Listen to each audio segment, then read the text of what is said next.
You know, there's always something more that we can do. Good morning, and thanks for joining me on this week's Lively Bible Encounter. You know, just the other day I was behind the house and picking up sticks, and most of them looking about like this size or bigger. And whenever I looked behind me after having picked up most of those large sticks, I would look back and realize just how many sticks that were left behind.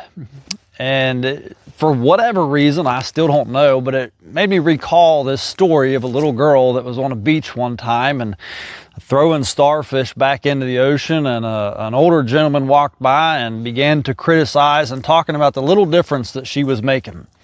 And she would look back to that gentleman and she would throw another starfish back into the water and look back to him and say, well, I made a difference in that one. And just all this stuff, as it began to come together, it made me realize that, yeah, even though I make a difference by taking care of the big stuff, the obvious stuff that everybody else can see, why is it that we don't focus as much on the little things, the stuff that really makes the difference? Even going through life in such a time of my own is that I've got really good, as I'm sure that there's many of you that are even better or just as good at putting on the front, that look like on the outside you've got it all put together. And that when everybody else comes up to you, that they just like, hey, they're doing great. Yeah, I saw them today. They're full of smiles. They asked me how I was doing. We had good conversation. But as you walked away from one another, is you in yourself, as you're thinking to yourself, man, I wish they would have just asked me about it. And I don't know what that is, what it is, but we begin to be like, man, I just wish that they would have asked me about it. Whether it's about a relationship or about a job interview or about how life in general is really going. But nobody asks because we overlook the little things.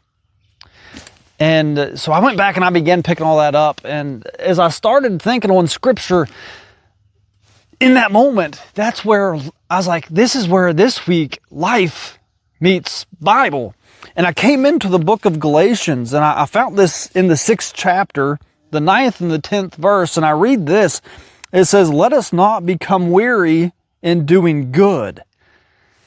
I'm like, wow, it's the easy stuff. I can take care of that really quick, as I did. Maybe like 20 minutes, and I had 5 or 6 trailer loads full of these big sticks picked up. But now I come to this passage, and it says, let us not become weary in doing good, for at the proper time we will reap a harvest if we do not give up. And so in that thought, as I'd go back and begin picking up the little things, and then verse 10, therefore, as we have opportunity, let us do good to all people, especially to those who belong to the family of believers. And it just makes me look back and think of all the many times that I've missed an opportunity to say, hey, how are you really doing? You meet that person, the cashier at the convenience store, and you're like, hey, how you doing? Or just a simple conversation starter, and our response immediately as humans is, I'm doing good. Things are going great. How about you? We don't really take the time to look for the small detail that we missed and maybe say, hey, are you really doing good? Or is that just something that you tell everybody? And maybe that's the window. Maybe that's the key to open up the conversation. I know I've had many, many times I wish somebody would have just said, hey, how are you really doing? Are you really doing good? How can I pray for you today? There's many people out there this morning that are willing to pray for you. But if we don't know, we don't know, right? And so I'm asking you this morning, how are you really doing? Put it in the comments this morning. Let us know if you need prayer. Send me that private message if you really need prayer. I would love to go out to lunch. Let us talk about how this life meets Bible. And let us help our neighbor do good. And seeing that, hey, look, there's more stuff out there that needs to be done. This big stick is just the simple thing of asking, hey, how you doing today? It's the little stick which is the finer details of actually being willing to take that long conversation. Maybe go do that hospital visit. Maybe go see somebody that you haven't talked to in a very long time before the opportunity passes up.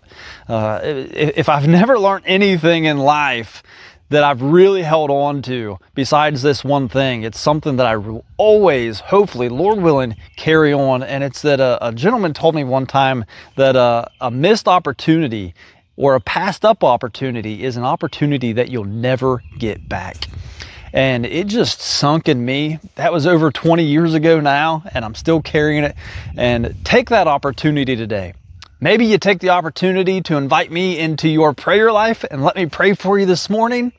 Or you take that opportunity to go to your neighbor and be like, hey, how are you really doing? Can we have coffee? Can we sit down? Can we talk about it for a little while? Because I'm telling you that the world is so full of people that are hurting this morning that they need to hear from you, that your story matches their story to the T.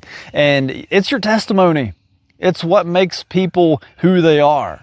It's what makes you who you are. And somebody needs to hear about that this morning. And maybe you're the one that needs to hear or that needs somebody else to hear. And if that's you, go ahead, leave the comment in there. Let us hear about it. Send us a private message. Send me a text message. Give me a phone call. Let me pray for you on the phone, or we'll meet up and we'll do lunch and I will pray for you so hard this week. Oh my goodness. Like I love to pray for you. I'm asking, will you please let me pray for you today? Send me a message. Let me pray for you. How can I pray for you?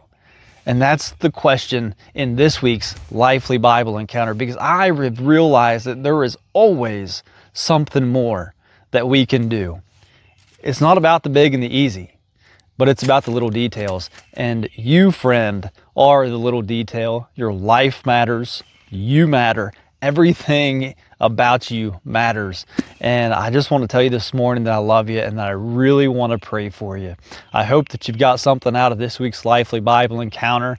And if you have, please reach down and hit that like button. It lets me know, hey, keep doing what you're doing. And I'll be back with you next week with another Lively Bible Encounter. And if you would, go ahead and hit that share. Maybe somebody else needs to hear this morning. Maybe it wasn't you. Maybe it's your neighbor. Love your neighbor as yourself and make sure that they get to see this too. Hit that share. And until then, I hope you have an absolutely blessed week this week. And I thank you for joining me on this week's Lively Bible Encounter.